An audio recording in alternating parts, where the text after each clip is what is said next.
Hello and welcome back to the Draw a Fair Green podcast. And this past week in the golf world saw winners in all stages of their career win. We had a couple big time players win. We had a couple players win for the first time years, and one player won for the first time ever. So it was a different week. Usually some of these winners usually have a connection, like whether it's young people winning or not. This week it was kind of all over the place, which made for a fun weekend of golf. And I think the coolest story of the weekend was Eleanor Givens on the Ladies European Tour. She won for the first time in 15 seasons. This was her 210th start, and she finally breaks through for a win. She wins the VB Bank Swiss Ladies Open. I mean, just a really cool thing. I know we saw this a couple weeks ago on the Ladies European Tour. We've seen it throughout the year, people getting their first win or breaking this droughts, and you just chalk up another one to a cool story. Yeah, another one on the Ladies European Tour a few weeks ago. I think winner had 300 career starts, so a long time coming. And she was on the European Tour for 15 seasons and finally gets her breakthrough. And her best finish before this week was a fifth place at the Swiss Bank Open, 2021. So her best finish there. Now she has the win. And then another crazy part is that the runner-up, forget her name, but she was from Australia, and she has around 200 career starts too without a win. So for a couple of Journey veterans searching for their first win, and Eleanor Givens comes through with her first win. It's a great story. We've seen this on DP World Tour and European Tour. So that's another good story, and I'm excited to see who else could win. Any given week on the European Tour, you've got Anna Huang at 17 years old winning, and then you've got veterans who are 35, 36 getting their first career win after spending a decade on tour. So it's really cool. Yeah, I think you bring up a good point. Like a tour where you have different types of winners is just a good tour. Like there's really no else. If you have the same type of winner winning every time or the same couple, like that's cool and it's dominating. Like right, Scottie winning 7 times or 5 times, whatever it was last year. It's cool, but also at some point, like I want to see someone break a winless drought. I want to see someone win for the first time in 15 seasons on the PGA Tour or on the Ladies European Tour. I mean, that is crazy. It's just the perseverance and the mental headspace you need to be in to keep going for that long without a win. I don't know if I could do it. I'm going to probably say no. Like after a while, I'm like, okay, what am I doing this for? Are the paychecks good? Can I make a career on this? Am I even good enough to play here? And she stuck with it and gets a win. And who knows what this propels her to. You've seen it pass where one win opens the floodgates. Maybe she wins another one or just has a couple another good finishes. And all of a sudden she finds herself on the LPGA Tour for the first time. So that would be really cool. But another good finish on the Ladies European Tour last week. On the DP World Tour, you and I were on the right track. We both picked Danish golfers. Rasmus Højgaard did have a share of the lead at one point. Rasmus Højgaard Peterson, not his best showing. But again, it was a Danish golfer winning, but it was Jeff Winther winning. So it is his second career win. He's 38 years old. Again, he's from Denmark to win his National Open. He wins late. I think he made an eagle on the 16th hole when Rasmus Højgaard made an eagle there as well to tie him for the lead. He makes his own eagle to go by 2, and he ends up winning by 3, defeats, I think, 4 or 5 golfers by 2 strokes or 3 strokes. And then another cool tournament, another National Open, delivering a home country winner. He said afterwards in his press conference that he felt the love all week and the support. And he goes, it was unreal to win in front of this hometown, in his home country. There's no better feeling. We've talked about this before on the podcast. It's just when you have the support of everyone at the golf tournament around you, that gives you an extra just motivation to play that much better. Yeah, it's not an uncommon story here on the DP World Tour or the LPGA or European Tour where a player wins their National Open. We see it with Rory, Hannah Green, Jeff Winther, just some of the tournaments, some of the examples I can name off the top of my head. But yeah, you mentioned it. There's got to be some extra motivation. I know if I was playing a big hypothetical here, big stretch, I was playing in the U.S. Open, there'd be some motivation there, extra motivation. But it's very cool to see. I know Rasmus Højgaard, I don't know if he won last year or he was like set runner-up last year, but he was second place last year. Yeah, I was going to say he was runner-up back-to-back years, so that's got to sting a little bit being so close to winning National Open, but he's young. I'm sure he'll have another run at it again in his career. But yeah, no, another cool National Open champion here for and Jeff Winther was that. Do you know if that was his first win or how many wins he has? Second career win as a 30-year-old. Now he becomes the second Danish golfer to win the National Open. The first one was actually Rasmus Højgaard in, I think it was 20. So Rasmus Højgaard loves playing in his home country. He's the first place finish, 2 runner-ups. Again, he's a very good DP World Tour player. He's played well on the PGA Tour, hasn't cracked through with a win on the PGA Tour, but I know his brother Nikolai is in the field this week at the BMW Championship, kind of had the better year than his brother. But again, like you said, there's the extra juice in playing in your home country is definitely motivating some of these players. And yeah, if I'm Wyndham Clark winning the US Open, I'm sure that feels good. Maybe not so much this year when he had everyone rooting for the other guy, but still, it's got to be cool. But again, really cool story. He had a couple other people shooting up those Race to Dubai rankings to get into the top 10 to earn that PGA Tour card for next year. So 2 really cool stories on the DP World Tour. Over on the PGA and LPGA Tour, we kind of had chalk winners, if you say. We'll go with Jeeno Thitikul winning the 2026, the Standard Portland Classic, her 10th career win on the LPGA Tour. Comes from behind, was back a couple to start the round, and just proved again, like, yeah, I'm here. I'm just as good as Nelly.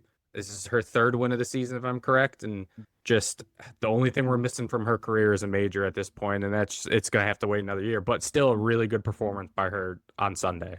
Yeah, you said it. Unfortunately, if you're a double-digit winner on the LPGA Tour, you are one of the stars, second best player in the world. And unfortunately, all everyone cares about is majors, and that's going to be the conversation up until May next year or April when the next major is. So that's going to be the conversation is can Jeeno win a major? And you got to think it's coming, but we're going to focus on this week now. But yeah, double-digit wins for Jeeno. 3rd win this year. She won in Asia, and then she won earlier this season. I forget which event, but she won another event. So 3rd win this year, and it's crazy. She's very young. She's only like somewhere around there. So she's very young, and she has 10 career wins on the LPGA Tour, which is very impressive. And I don't know, her final round, she made 5 or 6 birdies in a row on the front 9 to just kind of go, hey, I'm right here, and no one could catch her. She bogeyed, I think, the 9th hole was her only mistake. She bogeyed that hole, and she still went out in 30 or 31, and then made 2 or 3 more birdies in the back 9 to just kind of solidify herself as the winner. And it was almost a perfect round of golf for Jeeno for her 10th career win at the Standard Portland Classic. So very impressive. Everyone knows what she's capable of. She's coming off back-to-back CME Tour championships the last few years, some big paychecks, and she's going for her 3rd in a row this year. And she's got tons of talent to compete against with Nelly, Miyu Yamashita, Hannah Green, who we know the stars on the LPGA Tour, but she's going for her 3rd win in a row. Another storyline to follow now that there's not much to play for. Palm Cup soon, and then Tour Championship, but that's really the big 2 at the end of the year for the LPGA Tour. Shooting a final round 64 to go claim a win, I mean, that is what world number 2 players do. She led the field in birdies with 27, and if she was nervous or there's any nerves coming down the stretch, she led the field in driving distance the final round. So being aggressive, setting herself up, and giving her those good birdie lurks, which part of it is converting it, and she did. Good for Jeeno. Again, she's the Tour Championship, the last 2 winners, like you mentioned. Can we just get a good final round? Like if she plays this final round at the Open a couple weeks ago, she has a major under her belt. It's just getting that, and it will come. It's not a matter of if, it's a matter of when. I know we've said that before, but again, Jeeno, 3rd win of the year. Good for her. Over to the PGA Tour. Again, I don't know why we don't do it every week. Scottie Scheffler wins. Now, you could argue this year it wouldn't have been that good of picks betting on him every week or picking him because he's only won one other time. 5 runner-ups, though. He just boat raced the field into, I mean, it's just everyone's playing for second place. I was watching a golf tournament. My dad sees the score, and he doesn't follow golf, and he goes, so everyone's just playing for second with this guy with this big of a lead? I'm like, yep, pretty much. You nailed the head. Like, this is exactly what. So a dominating performance, his best putting week ever on the PGA Tour. And if that's the case, yeah, that's good luck to the rest of the field at the BMW and the Tour Championship the next 2 weeks. If he puts like that, he's going to win by 8 again the next 2 weeks. So he picks up his 21st career win on the PGA Tour, which is wild. he's been a pro a long time. He's been a pro since he was 22 or 23. Now, the thing is, he's 30 now. You're like, oh, 8 years, 21 wins. Cool. He didn't get his first win till he was 25. So from 25 to 30 years old, he has 21 wins. An insane thing to do. Again, he's the best player in the world. He showed it, and he just played a perfectly flawless week of golf. And this is what happens when the world number one does world number one things. Yeah, I said last week, my prediction, I said is the most obvious Sam Burns tournament to win of all time. And the problem with Sam Burns is that the game is played on a golf course and not on the box score and the leaderboard. So when he has to go play a fourth round of contention, it doesn't work out. He shot 8 under to get into second place, and then he kind of just appeared. He made a double, and then so my prediction was looking really nice up until Sunday when he had to play his final round, and then everyone knows what happened. Scottie Scheffler just lapped the field. That's what he's gonna do if you give him chances, and he had the field. He was wide open. So I mean, Scottie Scheffler is a robot. The guy doesn't make bogeys, and it's just a matter of how many birdies he's gonna make on the course. It's honestly an art to watch Scottie Scheffler golf. Every time I turn on the TV, it goes fairway, green. Oh, he missed the putt is usually what it is, but fairway, green, 2-putt par, doesn't really make any bogeys, and then he'll get hot and rip off a lot of birdies. We saw with his 60 earlier this season. I think he maybe even shot multiple 60s on tour this season. So the guy's a golfing freak, and if he's on, it's one of those. Everyone else is playing for second place. So the field has gotten lucky this season with him not having his best stuff putting, or whether approach game at the beginning of the season or putting recently. He hasn't had his best stuff, and the rest of the tour has taken advantage of that. He has 5 runner-up finishes, but only 2 wins. The conversation coming this year was, can Scottie Scheffler win 7 tournaments? It was kind of crazy coming into the season, but we have seen Scottie Scheffler does not win 7 tournaments. He wins 2, runner-up 5, and when he's on, undeniable best player in the world. It is. It was just. It's like, okay, how can you I don't remember the hole, but it was. He hits into the rough. He has a 6-shot lead or whatever it was at the point, and him and Ted Scott talk about it, and he lays up to in front of the green and just chips it to 6 feet, makes the putt. It's just like, when you have a 6-shot lead, you can do that and still make par. If he's up by 1 or 2, is he trying to get the ball to the green? I don't know. The lie wasn't great. I know there's water on the right side of the green, and he just hits 2 perfect shots and leaves himself not an easy putt, but makes it. It's just, it's an impressive thing to watch. I will say, we got to talk about Siwoo Kim for a while right now, because he has been playing maybe the best golf of his career this year. I know he has a Players Championship win under his belt. I think he's the youngest Players Champion ever. He has 22 starts on the year. He's finished top 10 in 11 of them. The only other player with more top 10s is Scottie Scheffler. He has 3 runner-ups. He finished runner-up this week again. He has 2 thirds and then another top 5 finish. And so it's just, he's, I think, 4th in the FedEx Cup rankings without a win. He's the only person in the top 5 of the rankings without a win. He has just played fantastic golf this year.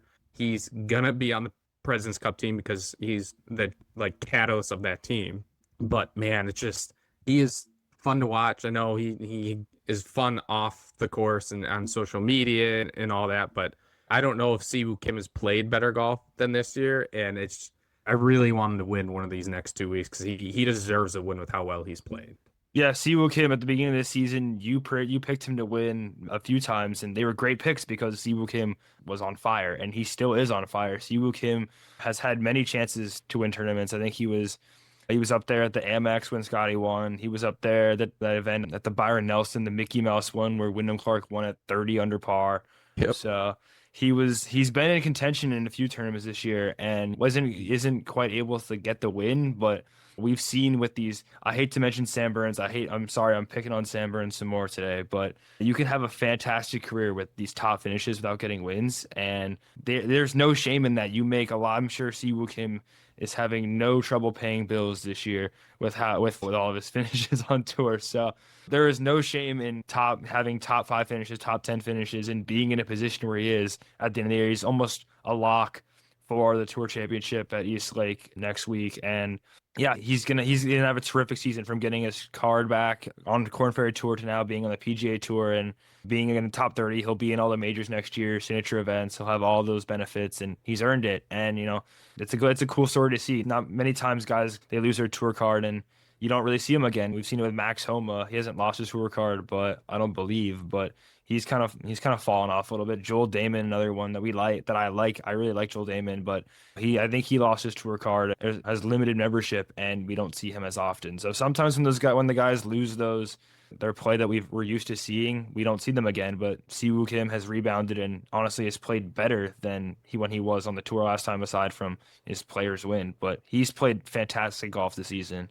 I think him and his buddy Sunjae Im was the only player to play themselves into the BMW Championship. He had a nice top 5 finish. So those two were a formidable pair duo over on the President's Cup team. It's just, both of them are solid players all around. So the President's Cup team has been playing well. Tom Kim, another one that's been playing really well of late. So I think there could be some competition here for the President's Cup. So we'll see. This week in golf, you got a DP World Tour event in Scotland at Trump International Golf Links, the Nexo Championship. Again, it's a pretty good field over there as they start to kind of wind down to get to their playoff. You have Patrick Reed, who's the Race to the Buy rankings leader right now, Jeeno Thitikul, who's won twice. He's in the field. Casey Jarvis, he's won twice. He's a sneaky contender for the President's Cup team. South African kid, he's good. Why not bring some of these guys? Richard Stearns won. And then you got you have John Daly II making his professional debut. All right. So we'll see. Son of John Daly, we all know. So we'll see how he performs over there. You have some PGA Tour guys that are kind of playing, setting themselves up, getting more world ranking points. I'm going to go with one of the PGA Tour guys that I thought was going to be really good on the PGA Tour, and he just had not his best year. He's on the cut line of having his PGA Tour card or not. I'm going to go with Haotong Lee to win. He had a really good year last year on the DP World Tour, earned his PGA Tour card, struggled a little, but I'm going to go with Haotong Lee to win here in Scotland for another DP World Tour win under his belt. See, that's crazy, because when I was looking through the players playing this year, Haotong Lee was almost an automatic top 10 finish. The guy is known for playing at the Opens, and I love Haotong Lee. Hole 13 at Augusta National, legend Haotong Lee. I'm going to pick Haotong Lee again this week. I love Haotong Lee. He's one of the funniest guys on tour. And every time there's a tournament with Haotong Lee, I am locked in. I'm watching Haotong Lee play golf, and I'm excited to watch him this weekend, and I'm picking him to win because I love him that much. He's good. I think it's just a case of, and same with Marco Penge, it's tough to go from the DP World Tour to the PGA Tour. I know people are like, oh, well, it's still golf. It's different golf. The conditions are different. The travel's different. I know Lee has held his PGA Tour card in the past, so he has kind of some familiar feeling with traveling in the PGA Tour course, but Penge has never done all of the courses and traveling and all that. So it's tough. Hopefully they both, get those PGA Tour cards back and we'd see him on the PGA Tour full time again. Is that Haotong Lee is exactly what you said. He's a character. He's great for the game of golf. He's always finding, him interacting with Scottie Scheffler is always good. And yeah, I think he has a good chance of winning because he's a really good player still. So hopefully Lee gets it done. We see more on the PGA Tour. Over on the LPGA Tour, we have the CP Women's Open. It is in Alberta, Canada. Brooke Henderson is your defending champion. Minjee Lee finished runner-up. And before I even looked at the field, I was hoping they put Anna Wang in there, and they gave her a sponsor's invite, and that is fantastic. She's a 3-time winner on the Ladies European Tour as a 17-year-old, like we said, and she's from Canada, so now she gets to play in her home country tournament. Sign me up. Great job by who's ever giving the sponsor invites there, because that is a no-brainer sponsors invite, and that is the reason sponsors invites exist. I don't need to see Ricky Fowler and Jordan Spieth because they're Ricky Fowler and Jordan Spieth. Give me the good story. Give me a good player. And this is exactly what these are made for. Yeah, I totally agree with you. I want to see Anna Huang play International Open. She has been lighting it up on the European Tour. She has 4 wins in 2 seasons, and she is 17 years old. Talked about her earlier on the podcast. And yeah, there's actually there's a very strong field for the LPGA event this year. We've got Nelly Korda, Miyu Yamashita, some top players that didn't play last week, and Now they're playing in Canada, so very cool to see that. I'm gonna go for my pick. I'm not gonna pick Nelly Korda or Minjee Lee. I'm not gonna go with one of those major winner top players currently. I'm gonna go with another. She's very good still. Her name has been thrown around the Solheim Cup. Her name's been thrown around. I'm gonna go with Jennifer Kupchak. Had some solid finishes. I think she won last year at the ShopRite LPGA, I believe, possibly, but I'm gonna go with her for this week. Yeah, another one that we need to mention before I get to my pick, Kiera Romero making her professional debut. Okay, so one of the great young amateurs, turning professional. Look for her to do pretty big things on the LPGA here sooner than later because she's that good, just like a lot of these young LPGA Tour players. They're ready to contend right away. So I wouldn't be shocked if maybe win would be a stretch, but if she top 10, top 15, like top 20, like that wouldn't be shocking to me. I was very tempted to pick Anna. I really wanted to do it because I think that'd be a cool story and why not? But 17-year-old playing in her home country's event, it seems like a lot of pressure. So I'll give her a break. I think she'll play well, but I'm going to go with a past champion and I'm going to go with, let me make sure she's in the field first because I don't want to do that. Megan Kahn, she won here in 2023. I'm going to pick her to win again. Brooke Henderson won here twice before. Lydia Ko has 3 victories at this tournament as well. So it seems like a tournament that people win multiple times. So give me her to win her second title here at the C Women's Open in Alberta, Canada. Again, probably going to be a really cool golf course. Alberta's a really pretty place, really good field. So enjoy that tournament as well because that's going to be, I think that could come down to the wire, hopefully. All right, we could come back next week and see Nelly Korda won by 8. We'll see, but I don't know. On the men's side, the PGA Tour continues their FedEx Cup playoffs, the second leg of their 3-leg playoff race. The BMW Championship and Belle Reve Country Club in St. Louis. This course has hosted this term before. This also hosted the 2018 PGA Championship that Brooks Koepka beat Tiger by, I think it was 1 or 2 strokes I think it was the first of his PGA Championship wins. So it's a really good golf course. It's going to be hot, just like Memphis was this past week. I know Sunday at one point they were saying the heat index was like 103. So PGA Tour players and caddies, good luck. Why they play there in August, we talked about last week, I don't know. All 50 players in the FedEx Cup rankings are in. There's no one withdrawing, no one not playing. So that's really good to see. One player played in this tournament at the 2008 version at this course, and that was Adam Scott. And he finished, I want to say it was like in the top 10. Only player who played in 08. He's in the field again. Just a crazy career by Adam Scott. Really cool. It's a long golf course, but the greens are big. So we'll see how that plays. I'm going to go with Xander Schauffele. He finished 7th last week at the FedEx St. Jude. He has a runner-up at the Rocket Classic, so he's playing well. Big greens, really good putter. He's going to drive the ball well. So give me Xander Schauffele to win. He always plays well in the FedEx Cup playoffs, plays great at the Tour Championship.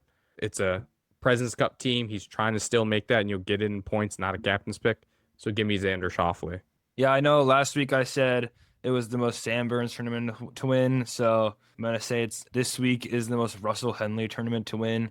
Another guy who likes to work his way into Ryder Cups and President's Cups because he wins random tournaments, and Russell Henley did win a tournament this year, but nothing. He won signature venue with Arnold Palmer last year. So I think Russell Henley, when I think of the BMW Championship every year, it doesn't matter who wins. I think of the Patrick Cantlay, Bryson DeChambeau should play a 5-hole playoff, the showdown, the Caves in Baltimore over there, and good putter. So I think this is a Russell Henley tournament to win. Unfortunately, I don't like Russell Henley. You guys, you might know that, but this is the most Russell Henley tournament to win so he can stay relevant. So, yeah. Yeah, no, he's just one of those players that doesn't really do anything bad. I mean, maybe driving distance would be the thing, but he's a good ball striker and good putter, so he makes up for that. So it's going to be another hot one. I'm interested to see how they play at this golf course. It's been 8 years since they've been back there, so I'm excited to watch it. It's going to be interesting to get into the Tour Championship. You get a 2-year exemption. You get invitations to all the majors next year. So there's a lot on the line for some of these like guys who don't usually win a lot on tour. Now that they're in the top 50, they're all into the signature events next year. So that's a nice little notch in the belt for next year as well. So there's a little more to play for as we head down towards the end of the year. So again, really good tournaments this week, really good fields in all three events, which I think is really nice to see. None of them are kind of watered down. It's the end of the year and they need those points. So you're seeing more players play a lot more and the top players play, which is always nice. We'll be back here next week to recap and review them all. Again, check us out at fairwaytogreen.com and our Instagram, fairwaytogreen. Again, enjoy the golf this week and we'll see you next week.